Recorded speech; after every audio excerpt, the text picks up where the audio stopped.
គ្រប់គ្នាប្រកាសជាដឹងច្បាស់ណាស់រាល់ពេលទៅញ៉ាំអាហារប៊ូហ្វេម្ដងគឺគេមិនអនុញ្ញាតឲ្យវេចខ្ចប់អាហារមកផ្ទះនោះឡើយនេះជាវិន័យរបស់ហាងទូទៅដោយឡែកវីដេអូថ្មីមួយបានផ្ទុះផ្អើលលើបណ្ដាញសង្គម Weibo កំពុងធ្វើឲ្យមហាជនវែកញែកខ្លាំងដោយបង្ហាញឲ្យឃើញស្ត្រីម្នាក់និងកូនប្រុសនៅខេត្ត Jiangsu ប្រទេសចិនបានព្យាយាមវេចខ្ចប់អាហារយកទៅផ្ទះក្រោយពួកគេទៅញ៉ាំអាហារប៊ូហ្វេនៅក្នុងសន្តាគារផ្កាយ5មួយកន្លែងយ៉ាងណាមិញកំហឹងបានផ្ទុះឡើងធ្វើឲ្យកូនប្រុសស្ត្រីខាងលើប្រើប្រាស់ហិង្សាទៅលើបុគ្គលិកស្រីក្នុងសន្តាគារនោះក៏ព្រោះតែនាងបានទៅប្រាប់ពួកគេថាខាងហាងមិនអនុញ្ញាតឲ្យវេចខ្ចប់អាហារទៅផ្ទះឡើយវីដេអូនៃហេតុការណ៍ដ៏គួរឲ្យហួសចិត្តនេះដែលត្រូវបានបង្ហោះដោយកេននី Weibo មួយឈ្មោះ Blue Pipe ដោយបញ្ជាក់ថាហេតុការណ៍នេះកើតឡើងនៅវេលាម៉ោង 9 កន្លះព្រឹកថ្ងៃទី 16 ខែមីនា ឆ្នាំ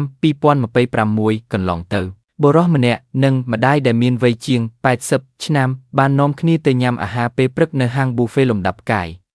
5ដោយក្រោយញ៉ាំរួចរាល់បុរសជាកូនបានទាញយកថង់ប្លាស្ទិកនិងប្រអប់ដែលខ្លួនត្រៀមរួចយកមកវេចខ្ចប់អាហារទៅផ្ទះដោយសារតែវិន័យខាងហាងបញ្ជាក់ថាមិនអនុញ្ញាតឲ្យវេចខ្ចប់អាហារពេលព្រឹកឡើយរួមទាំងមានដាក់ស្លាកប្រាប់ច្បាស់នៅជាប់ទ្វារទៀតខាងបុគ្គលិកស្រីក្នុងហាងក៏បានទៅនិយាយប្រាប់យ៉ាងគួរសមទៅកាន់ស្ត្រីចំណាស់ជាម្ដាយថា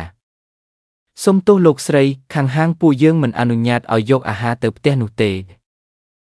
រឿងនឹកស្មានមិនដល់ក៏បានកើតឡើងបុរសជាកូនបានផ្ទុះកំហឹងនិងស្រែកខ្លាំងដាក់បុគ្គលិកស្រីនោះថាលើកទី1ហើយដែលខ្ញុំឃើញកន្លែងអត់ឲ្យយកអាហារទៅផ្ទះបែបនេះវាខុសផ្ទះអីដែលគ្រាន់តែយកអាហារទៅញ៉ាំនៅផ្ទះតាមក្រោយនោះនាងឯងមិនចេះបម្រើភ្ញៀវទេ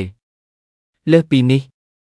បុរសរូបនោះថែមទាំងសម្លក់និងគំរាមដាក់ពាក្យបណ្ដឹងហើយក៏បានប្រើប្រាស់ហិង្សាទៅលើនារីជាបុគ្គលិកទៀតផងក្នុងវីដេអូរយៈពេល3នាទីបុរសខាងលើបានបំពានលើនារីជាបុគ្គលិកម្ដងហើយម្ដងទៀតនិយាយយកត្រូវថារូបគេចាយលុយពេញថ្លៃនិងទាមទារឲ្យខាងហាងសុំទោសដល់ម្ដាយរបស់គេចុងក្រោយនៃវីដេអូបានបង្ហាញពីបុរសឆេវឆាវរូបនោះនិងម្ដាយទុកអាហារដែលវេចខ្ចប់ទាំងអស់នៅលើតុមុនត្រូវខាងបុគ្គលិកហាងនាំចេញទៅ